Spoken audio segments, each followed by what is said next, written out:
নমস্কার, আমি তিলোত্তমা। আমার আর্ট চ্যানেলে সবাইকে স্বাগত। আমার আর্ট চ্যানেলে একদম নতুনদের জন্য থাকবে অনেক ধরনের টিপস এবং টেকনিক। তাই ভিডিওটি না টেনে শেষ পর্যন্ত দেখার অনুরোধ রইল। সামনে সরস্বতী পুজো উপলক্ষে এই পুরনো স্লেটটাকে নতুন করে সাজাই চলুন। ঘরে থাকা টুকরো কাপড়গুলোকে 2 ইঞ্চি চওড়া মাপ নিয়ে লম্বা লম্বা করে কেটে নেব।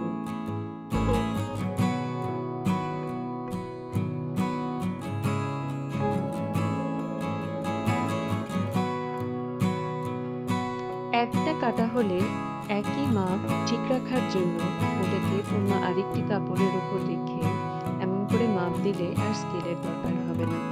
এতে মাপটাও সঠিক থাকবে এবং তাড়াতাড়িও কাটা হয়ে যাবে।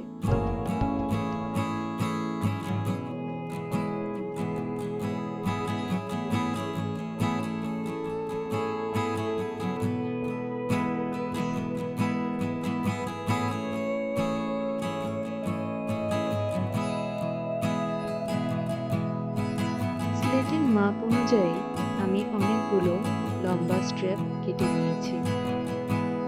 এবার পালা একে একে এগুলোকে জুড়ে একটি লম্বা প্রায় 45 ইঞ্চির মতন লম্বা হয়েছিল। স্ট্র্যাপগুলোকে জোড়ার জন্য আমি মেশিন ব্যবহার করেছি। আপনারা চাইলে হাতেও সেলাই করতে পারেন। এবার লম্বা স্ট্র্যাপটার এক পাশে এরকম দুভাঁজ করে সেলাই দিয়ে নিতে হবে।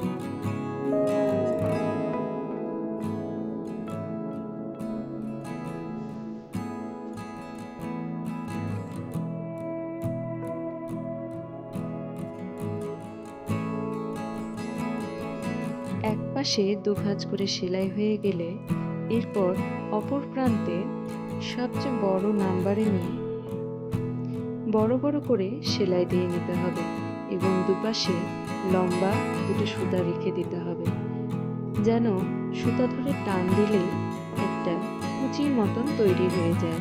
এই যে সুতাগুলো ধরে টান দিলে আস্তে আস্তে একটা সুন্দর কুচির মতন তৈরি হয়ে যাবে। যারা হাত দিয়ে এমনি নর্মাল কুচি দিতে একটু কষ্ট হয় বা মেজারমেন্টে একটু সমস্যা হয়, তারা এই পদ্ধতিটা ব্যবহার করতে পারেন। এতে নিচে ফেলে রেখে আস্তে আস্তে কুচি দিলে কুচিগুলোও সোজা হয়, সুন্দর লাগে এবং মাপটাও সঠিক থাকে, বারবার খোলার কোনো ঝামেলা থাকে না। এবার আমি স্লেটটাকে নিচে রেখে কুচিটা দিয়ে দিয়ে একটু মাপ দিয়ে নিচ্ছি।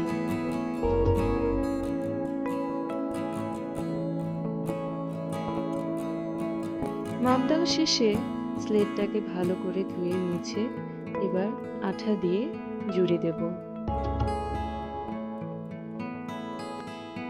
আমি ফেভিকলের গ্লু ব্যবহার করেছি। এটা দিয়ে বেশ শক্তপোক্তভাবে জুড়ে গেছে কাপড়ের সাথে স্লেটটা। আপনারা চাইলে গ্লু গানও ব্যবহার করতে পারেন, তবে সেটাতে একটু সমস্যা হতে পারে।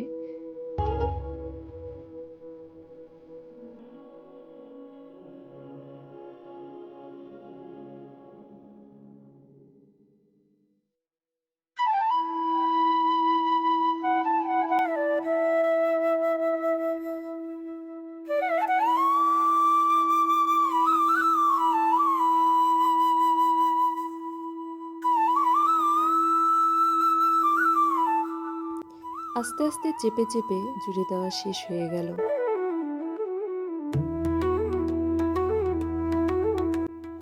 এবার একটু সময় রেখে শুকোতে দিতে হবে। শুকানো শেষ হলে রং তুলি নিয়ে আঁকতে বসলাম। আমি সবসময় চেষ্টা করি যে কোনো ডিজাইন তৈরি করার আগে একটা হালকা লেআউট রেখে দেওয়ার।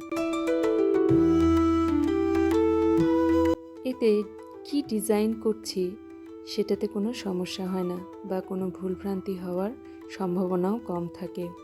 যারা নতুন আঁকা শিখতে চান বা নতুন আঁকার প্র্যাকটিস করছেন, তাদের জন্য এই টিপসটা অত্যন্ত উপকারী।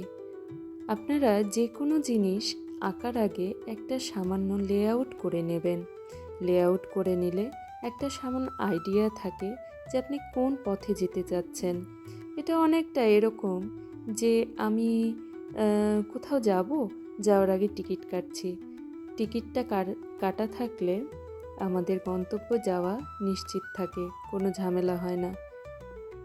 সেরকম একটা ডিজাইন তৈরি করার সময় যদি আমাদের একটা পারফেক্ট লেআউট থাকে, সেক্ষেত্রে আমরা বুঝতে পারি যে আসলে আমার ডিজাইনটা কোন দিকে যাচ্ছে। অনেক সময় হয় কি, ডিজাইন আপনি করছেন, লেআউট আছে, কিন্তু 100% যে আপনার লেআউট অনুযায়ী ডিজাইনটা হবে সেটাও কিন্তু না।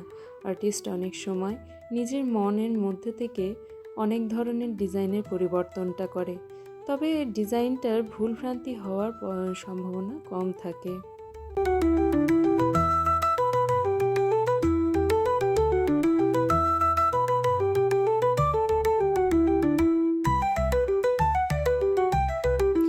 আপনারা খেয়াল করলে দেখবেন হয়তোবা আমি যে লেআউটটা করেছি তার সাথে সম্পূর্ণ মিল রেখে কিন্তু আমার তুলির টানটা হয়নি। তার কারণ আঁকতে আঁকতে অনেক ধরনের ডিজাইন আবার মাথায় এসেছে, ডিজাইনগুলো পরিবর্তন করেছি, এরকমটাই হয়।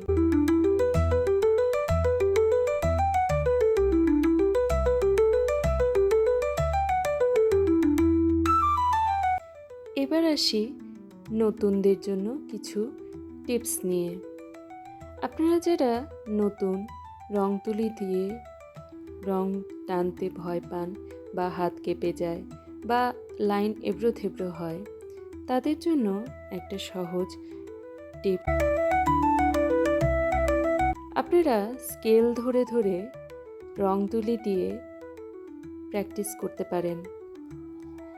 রং তুলি দিয়ে স্কেল ধরে টানা প্র্যাকটিসটা আমরা যখন ডিজাইনের ক্লাস করেছি, আমাদের প্রথম ক্লাসটাই এটাই ছিল।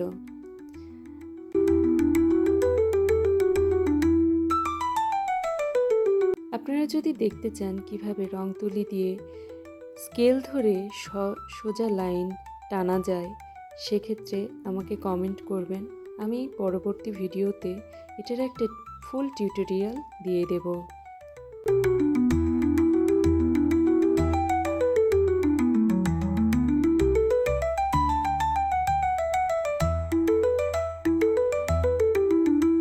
নতুনদের জন্য আর একটা টিপস, কখনো রং তুলি পাতালভাবে টানবেন না, সবসময় সোজা দাগ টানবেন, এতে লাইন এবড়ো থেবড়ো হওয়ার সম্ভাবনা কম থাকে।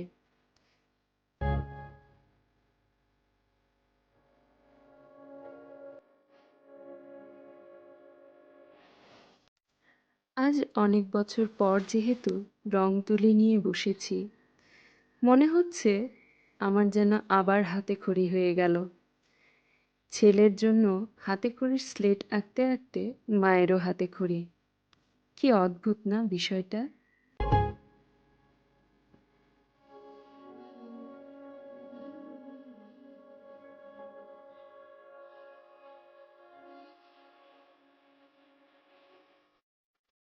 নতুন করে আবার শুরু করা আমার এই কাজটা আপনাদের কেমন লাগলো অবশ্যই কমেন্ট করে জানাবেন।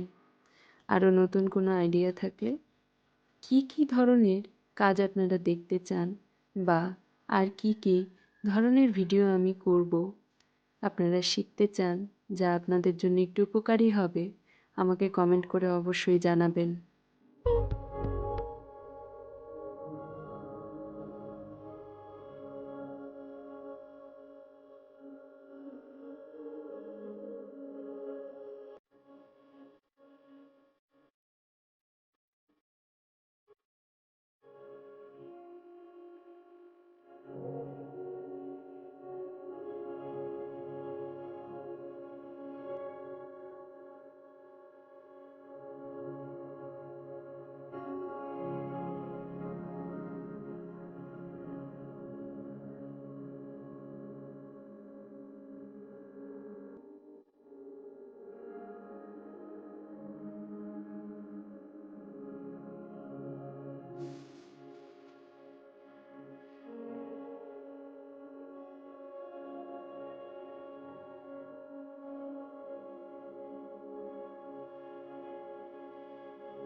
আর নতুনরা যদি আমার ভিডিও থেকে কিছু একটা উপকার পেয়ে থাকেন তাহলে অবশ্যই পাশে থাকবেন।